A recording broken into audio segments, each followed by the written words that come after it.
안녕하십니까 여러분. 오랜만에 또 선샤인시티를 한번 다녀왔는데요. 지금 현재 공사 중이라서 좀 여러분들에게 많은 거를 보여드리고 싶었는데 좀 그러지 못했던 것 같아요. 한창 공사 중이고, 원래 공사 초기에 2019년 한 3분기 정도에 인도되는 걸로, 핸드오버가 되는 걸로 알고 있었는데 제가 볼 때 3분기에 핸드오버는 불가능해 보이더라고요. 그래서 아마도 4분기, 빠르면 4분기고요. 4분기도 좀 힘들 것 같고, 한 2020년 1, 2분기 정도가 인도일이 되지 않을까 생각을 합니다.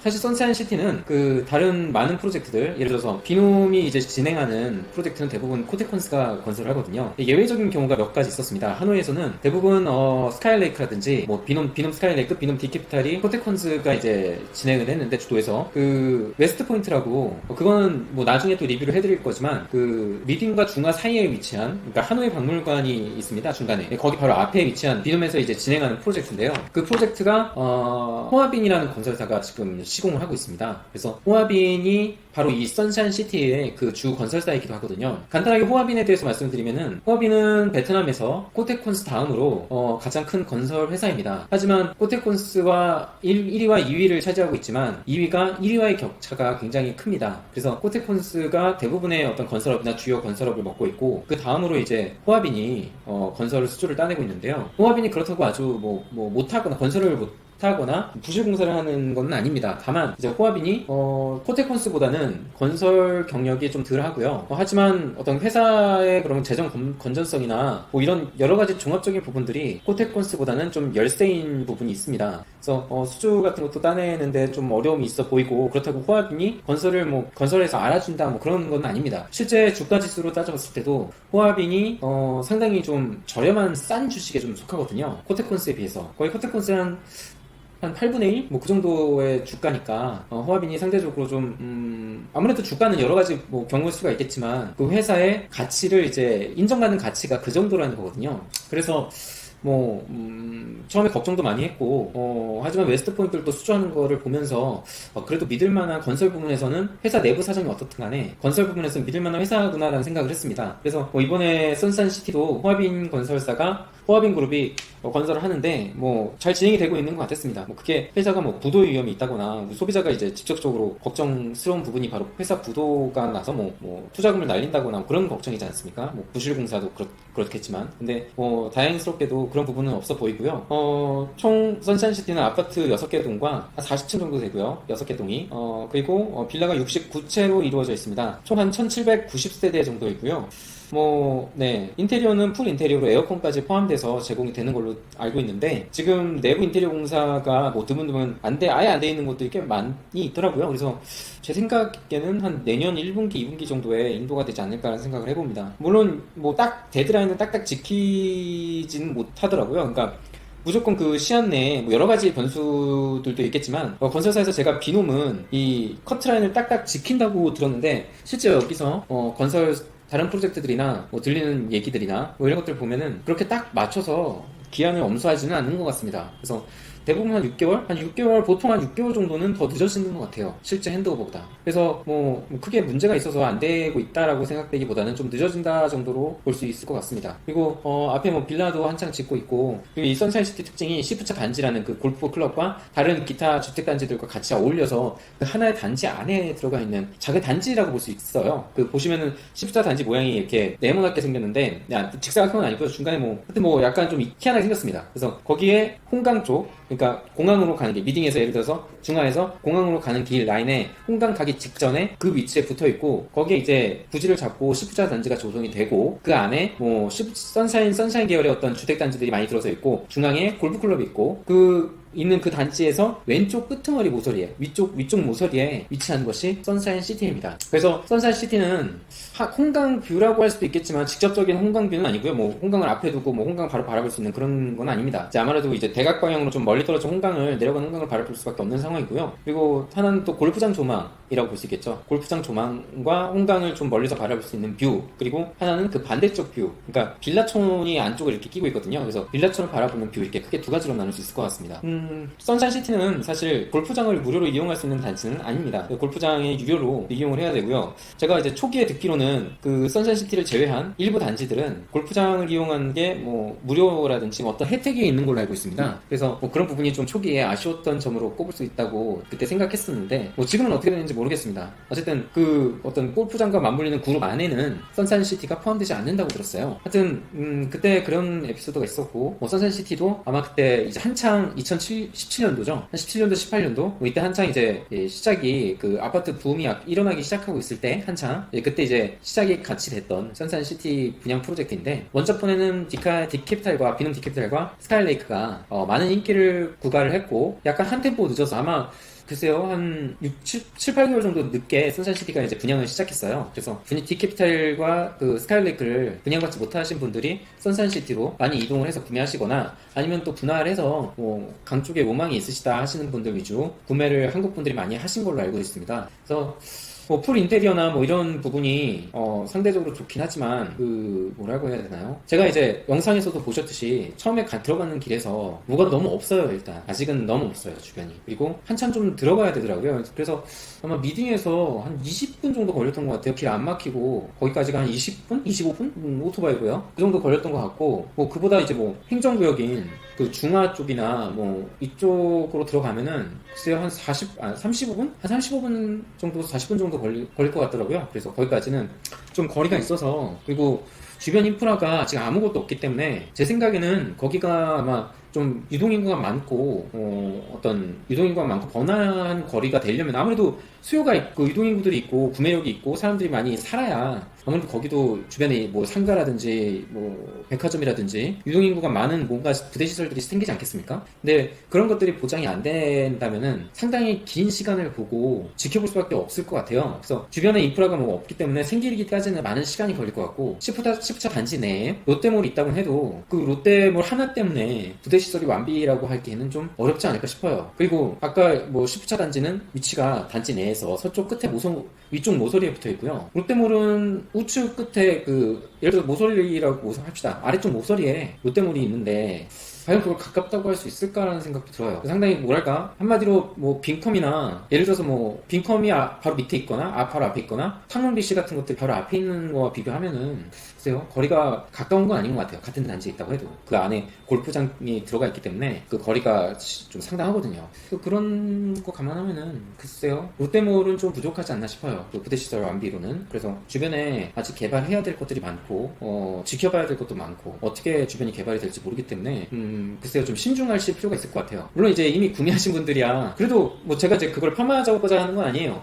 이미 구매하신 분들은 나름의 비전과 그 목표를 보고 어쨌든 사람들마다 원하는 출구 전략이 틀리니까요. 예를 들어서 뭐 단기간에 뭐 2, 3년 안에 팔려고 사신 분들도 있을 테고 장기로 뭐 월세 뭐 투자 회수율 한 5% 정도로 해서 임대를 주려고 하신 분들도 있을 거고 여러 가지 각양각색이니까 뭐 그분들을 폄하하고자 하는 건 아닙니다. 다만 주변이 본격적으로 개발이 되고 일반인들이 느낄 수 있는 어떤 그런 주변의 환경으로 인해서 아파트 가격이 보통 오르지 않습니까? 신축 아파트들은 뭐 대부분 용적률을 높게 잡고 하기 때문에 재개발이라든지 이런 거를 기대하기는 어렵거든요. 이제 막 지은 아파트로 왜 재개발합니까? 그래서 그런 것들을 감안하면은 주변 환경의 인프라 개발에 기댈 수밖에 없는 상황인데 그런 여력이 있어요. 많죠. 사실 주변에 뭐가 없기 때문에 많으면서도 시간이 오래 걸릴 것 같아요. 시프차 그 단지는 워낙에 거리가 있기 때문에. 그리고 또 뭐 장점이 또 있죠. 나름대로의 홍강을 이제 옆에 강을 볼 수 있는 조망을 가질 수 있다라는 거. 그리고 노이바이 공항을 가는 길이 가깝다는 거. 아마 아파트 단지들 중에서 노이바이로 가는 길에서 가장 가까운 아파트가 아닌가 싶어요. 근데 일단 뭐 공항이 가까운 점도 메리트가 될 수는 있지만 뭐 그렇게 따지면은 잘 모르겠습니다. 어쨌든 공항만 바라보기에는 좀 부족할 것 같고요. 주변이 개발이 일단 돼야 되는데 주변이 뭐 보시다시피 아무것도 없거나 이제 막 공사를 시작한 부분이기 때문에 어찌될지는 좀 두고 봐야 될 것 같습니다. 그래서 이미 구매를 하신 분들이야 뭐 출구 전략을 나름대로 생각하실 거니까 제가 뭐 더 말은 안 하겠지만 구매하실 분들이라면은 예정이신 분들 중에서 선샤인시티를 염두에 두고 계신 분들이라면 이런 분들은 구매해도 좋을 것 같아요. 조용한 곳에서 출퇴근만 하고 조용하게 지내고 싶다 하시는 분들한테는 좋을 것 같고요. 또 공항을 자주 왔다 갔다 하시는 분들 업무적으로나 그러실 수 있죠. 충분히 그러실 수 있습니다. 뭐 바빠서 공항을 자주 왔다 갔다 거리는 분들 그리고 어떤 아주 장기적으로 이 아파트 단지의 값어치를 보시고 하시는 분들 뭐 지금 당장 뭐 하는 것보다 인테리어나 이런 것들이 기본으로 풀 인테리어 에어컨까지 해서 기본으로 제공되는 옵션이 좋은 분들, 실제 인테리어 하기 시간도 아깝고 비용도 드는 것 때문에 싫으신 분들한테는 선샤인시티가 좋을 수 있어요. 그리고 골프 좋아하시는 분들한테도 마찬가지로 좋을 수 있다고 봅니다. 그런 분들한테 추천할 만할 것 같아요. 대신에 이제 투자로서 보시고 주변 인프라에 따라서 아이들을 키운다거나 혹은 여기서 어떤 상권이나 이런 것들을 기반으로 주변에서 뭔가를 하실 분들이나 글쎄요, 그런 분들, 그리고 이 하노이 내에서 많이 외출하고 많이 돌아다니실 분들한테는 별로 좋지는 않은 것 같습니다. 그리고 임대 부분이 좀 걱정이 돼요. 여기는 공항이 가깝다고 하지만 임대 부분이 과연 얼마나 될까라는 걱정은 좀 됩니다. 이 워낙에 외져 있고 떨어져 있기 때문에, 그리고 이 분양가라면은 이거에 한 최소한 5% 정도 임대료로 받으려고 할 텐데, 글쎄요, 5% 정도 임대료로 이 분양가에 한다면은 도심에 있는 아파트를 임대하는 게 더 낫지 않을까 싶기도 하고요. 저라면은 글쎄 그런 도심에 있는 아파트가 더 좋지 않을까라는 생각을 할 것 같아요. 여기는 주변에 뭐가 없거든요. 아직은. 나중에는 물론 이제 빈 땅이 많기 때문에 더 좋은 뭔가를 시작하기에는 안성맞춤의 환경이긴 하겠죠. 근데 아직 주변에 뭐가 없기 때문에 임대료나 이런 부분도 공실률이 많이 걱정이 됩니다. 우려가 됩니다. 가뜩이나 요즘 그 입주 시즌이고 되게 어떤 공실 물량 폭탄이라고 할 정도로 많은 물량이 쏟아져 나오고 있기 때문에 아무리 좋은 아파트, 아무리 합리적인 가격이라도 임대가 좀 잘 안 되고 있는 게 현실이에요, 지금. 그래서 이런 와중에 아무리 6개월 뒤 이라고는 하지만 여기에 임대가 5% 정도 회수율이 가능할까라는 걱정은 좀 돼요. 그리고 수영장도 원래 당초에 그 아파트동 위에 이렇게 옥상에 원래 수영장을 조성하기로 계획이 돼 있었는데 그 말을 좀 뒤집고 옥상이 허가가 안 난다 해가지고 그것도 무산이 됐어요. 그 계획이. 그래서 대부분의 분양자들은 그 수영장을 보고 확인을 하고 분양을 받았는데 뻥진 거죠, 사실. 나중에 이제 그런 통보가 오고 하니까 어떻게 할 수가 없는 거예요. 그냥 받아들일 수밖에, 현실을. 그래서 수영장이 일부 동에 있거나 실내 수영장이 된다거나 그런 얘기는 있더라고요. 자세한 내막은 저도 잘 알지 못하지만 어쨌든 어떤 동남아에 살면서 그런 어느 정도의 수영장이나 이런 거 딸린 곳에 살고 싶지 않습니까? 그래서 그런 부분에서는 좀 아쉬운 부분이 좀 없잖아 있습니다. 그래서 그런 부분도 좀 염두를 해두셔야 될 것 같아요. 하지만 아파트의 구조나 풀 인테리어가 제공된다는 점은 이 아파트의 메리트라고도 할 수 있겠죠. 하지만 아무래도 자리나 이런 부분에서 다른 아파트 대비해서는 열악한 위치이고 입지이고 또 그 입지가 풀 인테리어로서 커버한다고 쳐도 사실 입지 부분보다는 그 가치가 미약합니다. 제가 볼 때는. 그래서 어머니 풀 인테리어를 주고 그래도 장기로 보셔야 되지 않을까 싶어요. 네, 장기로 보셔야 되고 방 3개 이때 당시에 제가 보기로는 아마 그 도심에 있는 아파트들, 시내에 있는 비넘 디캐피탈이나 비넘 스카이레이크에 비교해서는 아마 방 2개 정도의 가격에 방 3개짜리를 선샤인에다가 할 수 있고 하니까 아마 당시에 저렴한 가격 때문에 상대적으로 시내 대비해서 저렴한 가격에 이 시내에 있는 하노이의 그 시내에 있는 비넘 디캐피탈이나 스카이레이크보다 스카이레이크 2개 방 할 거에 선샤인시티 3개 방을 할 수 있으니까 메리트죠. 오히려 그 3개 하고도 돈이 절약이 돼요. 한 3, 4억 돈 정도는 절약이 되는 것 같아요. 그래서 그 정도 가치가, 그 정도로 입지에 대한 입지가 격차가 커요. 시내에 있는 비놈 스카이레이크나 비놈 디캐피탈 대비해서는 가치가 좀 입지적인 부분에서는 많이 열악한 거죠. 그래서 좀 오래 장기로 보셔야 될 거예요. 지금 방 3개를 구매하시고 아무리 그런다고 하지만 분양가 자체 베이스가 그 격차가 시내에 있는 아파트보다 워낙 크기 때문에 가뜩이나 지금 시내에 입주하기도 좀 어려운 상황이거든요. 시내 그 공실률도 많이 생기고 임대가 매물이 많이 쏟아지고 있기 때문에 임대하기도 어려운 상황입니다. 그래서 아마 5% 회수하기도 좀 어렵지 않을까 싶기도 하고요. 물론 이제 두고 봐야 알겠습니다만은 선샤인시티가 좀 거리가 좀 먼 부분 때문에 좀 걱정됩니다. 아파트를 만약에 또 삐깔나게 되게 잘 짓고 주변 환경을 또 그만큼 열악한 그런 입지를 극복할 만큼 예쁘게 꾸미고 시행사 쪽에서도 이제 노력을 많이 한다면은 얘기는 달라지겠지만요. 하지만 저라면은 아직 구매를 안 하신 분들이라면은 시내 쪽으로 하시는 게 좋을 것 같아요. 아무래도 아파트나 모든 어떤 불확실한 그러니까 불확실한 부분도 많고 복잡한 게 많을수록 단순하게 가는 게 정답인 것 같아요. 그래서 아파트들 불변의 진리가 뭡니까? 중심에 있는 거잖아. 시내 중심에 보다 더 가깝게 단순하게 생각해도 어떤 불확실한 요소가 많고 그런 부분이 많을수록 중앙으로 몰리는 것 같아요. 그 그릇에 대비해서 말씀드리자면은 예를 들어 경제가 힘든 것과 어떤 물의 증발과 같이 비교를 해볼게요. 경제가 굉장히 힘들어요. 그리고 돈이 마르고 있어. 그러면은 이제 사람들이 또 팔고 그러잖아요. 그러면은 이제 예를 들어서 그릇에 물이 고여 있는데 어디부터 가장 말라가나요? 보통 가장자리부터 말라가요. 가장자리부터 이렇게 말라가지 않습니까? 그래서 이게 종종 와서 중앙까지. 그러니까 그러니까 중심에 일단 하는 거는 웬만한 내구력이 있다는 얘기예요. 어느 정도는 버틸 수 있고 그만한 펀더멘털이 탄탄하고 기초 체력이 된다라는 거죠. 그래서 복잡할 때는 오히려 그 중앙으로, 왜 한국도 마찬가지지 않습니까? 부동산 가격이 아무리 뭐 한다 해도 강남 불패다 어쩌다 하잖아요. 그 사람들이 많이 강남에 많이 몰려있고 강남을 많이 사고 강남이 많이 오르잖아요. 그래서 그런 거 보면은 다 거기에 이유가 있는 것 같아요. 중앙에 몰릴수록 그 값어치를 하니까 거기들을 많이 사는 것 같고 수요들도 거기에 따라가는 것 같습니다. 그러니까 제가 볼 때는 만약에 구매를 안 하시고 투자로서 이번에 뭐 그 아파트를 구매하려고 보시는 분들한테는 선샤인시티보다는 중앙 안쪽에서 추진하는 비논 스마트시티나, 물론 비논 스마트시티도 이미 이제 밖으로 밀려났어요. 그러니까 자꾸 이제 지을 공간은 줄어드는 거예요. 안에서 지을 공간은 줄어들고 점점 이제 밖으로 밀려나가는 추세라는 걸 반영하는 거죠. 그러니까 점점점 밀려나는데 그 전에, 더 밀려나기 전에 구매하는 것도 하나의 전략이라고 할 수도 있겠네요. 그래서 확실히 비논 스마트 시티가 어디죠? 선샤인? 네, 선샤인 시티보다는 가까운 거리에 있어요. 거리로 따져보면. 그래서 뭐 그리고 대단지고, 단지의 그 인구 수도 굉장히 중요합니다. 그 대단지일수록 거기에 또 인프라를 조성을 잘 해놓지 않을 수가 없어요. 그러니까 대단지일수록 좀 안전하다고 볼 수 있겠죠. 그러니까 사람들이 많이 모여 살기 때문에 그 많이 모여 사는 거에 비례하는 인프라들이 갖춰지지 않으면 안 되거든요. 그래서 제가 볼 때는 비놈 스마트시티 정도가 괜찮을 것 같고, 예, 그렇습니다. 지금 당장 프로젝트들이 이제 완급을 조절하고 있기 때문에, 베트남에서 아파트 공급의 완급을 조절하고 있기 때문에 공급이 예전만 못 하거든요. 많이 좀 수급 조절을 하고 있는 상황이고, 또 제가 이제 분양이 되고 있는 걸 추세를 보니까 어떤 대단지 프로젝트를 지을 만한 땅이 점점 줄어들고 있어요, 도심에는. 그래서 뭐 예를 들어서 하나 뭐가 생긴다고 한다면은 건물 하나나 뭐 두 개나 뭐 세 개나 뭐 이게 몇 세대 되겠어요? 천세대도 안 되죠. 그래서 이렇게 적은 단지 위주로 하나 둘씩 생기고 있기 때문에, 그런 틈새 이제 짜투리 땅들 있지 않습니까? 예, 그런 것들 위주로 하고 있기 때문에 그만큼 대단지를 지을 만한 공간이 중심에서 외곽으로 밀리고 있는 거예요. 이 현상은 제가 여기에 있으면서도 계속 느끼고 있는 부분이에요.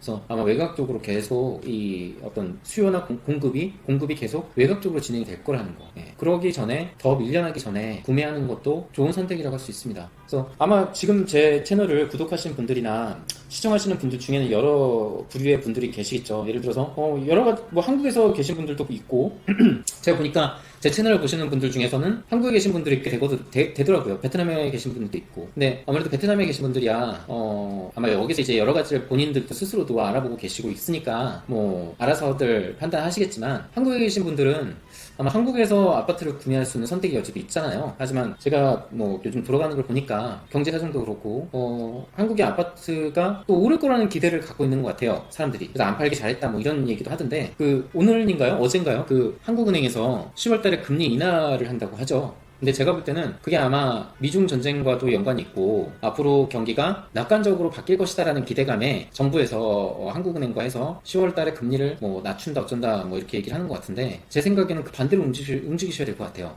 물론 금리가 낮아지면은 부동산으로 돈은 몰리겠으나, 거기에 제가 볼 때는 오히려 금리를 올려서 한국의 그 기초 체력을 좀 더 다져놔야 되지 않을까 싶어요. 그러니까 매를 맞더라도 먼저 좀 맞아가지고 나중에 큰 화를 당하기 전에 큰 화를 피하자는 얘기죠. 근데 제가 볼 때는 지금 올려놔야 나중에 또 변수가 터질 때 대응을 할 수 있을 것 같은데, 지금 그게 아니라 오히려 금리를 내린다고 하고 있어요. 저는 이거는 위험한 신호라고 보거든요. 결국에는 뭐 어떻게 될지 모르는 국제 정세 속에서 트럼프가, 저는 뭐 지금 합의했다 어쩐다 하잖아요. 합의가 안 될걸요. 그거 합의 일시적으로나 뭐 하는 거지. 중요한 사항들, 예를 들어서 어떤 정보권이 있잖아요. 지적재산권. 예, 이게 굉장히 중요한 거거든요, 미국한테는. 사활에 걸린 문제인데 이 문제를 논의 안 했어요. 이 문제가 아마 11월이나 12월 달에 될 건데, 이거 하잖아요. 이거는 중국이 빼도 박도 못해요. 중국 망해야지 이거는 이 평화가 올 수 있는 그런 상황이거든요. 지적재산권 걸고 넘어지면은 중국의 기업들 다 도산해요. 이거 미국 말대로 안 해주면 큰일 나거든요. 그래서 제 생각에는 지금은 일시적인 거예요. 뭐 미중 하이 모드다 뭐 이런 것들은 일시적인 거고, 더 큰 게 터지기 직전에 어떤 폭풍 속의 전야?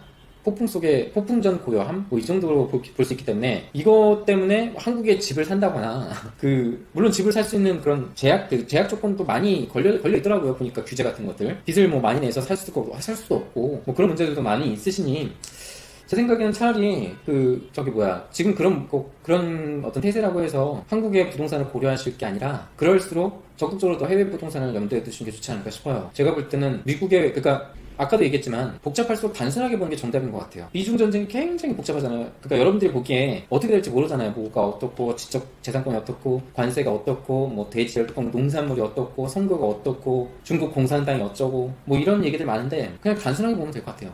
단순하게 미국의 목적은 뭘까라는 생각을 가지시면 정답이 나와요. 그러니까 여러분들이 그 점을 생각해서, 특히 한국에 계신 분들은 아무래도 이 베트남에 계시다 보면은 자칭 이제 전문가들이 많아요. 그러니까 여기저기 듣고 이제 전문가인 것처럼 얘기하는 분들 있죠. 그런 분들은 각별 좀 조심을 하셔야 돼요. 그런 사람 말은 걸러 들으셔야 되고, 부동산 업자들 말도 좋은 말만 하기 때문에 걸러 들으셔야 돼요. 그러니까 저같이 이제 개인 방송, 개인 유튜브로 개인적으로 제 의견을 얘기하는 것들. 그러니까 저는 뭐 제가 뭐 잘났다고 얘기하잖아요. 그냥 제 생각을 얘기하는 것 뿐입니다. 그래서 여러분들한테 저의 다양한 생각들을 여러분들의 어떤 선택에 있어서 참고하시라는 거지, 절대로 요거는 제가 전문가도 아니거니와 뭐 여러분한테 강요할 수도 없는 거 아닙니까? 어디까지나 투자는 본인의 책임이니까요. 본인의 돈은 누구도 책임져 주지 않거든요. 그래서 뭐 그 정도로 상식이 없으신 분들은 없을 거라고 생각합니다.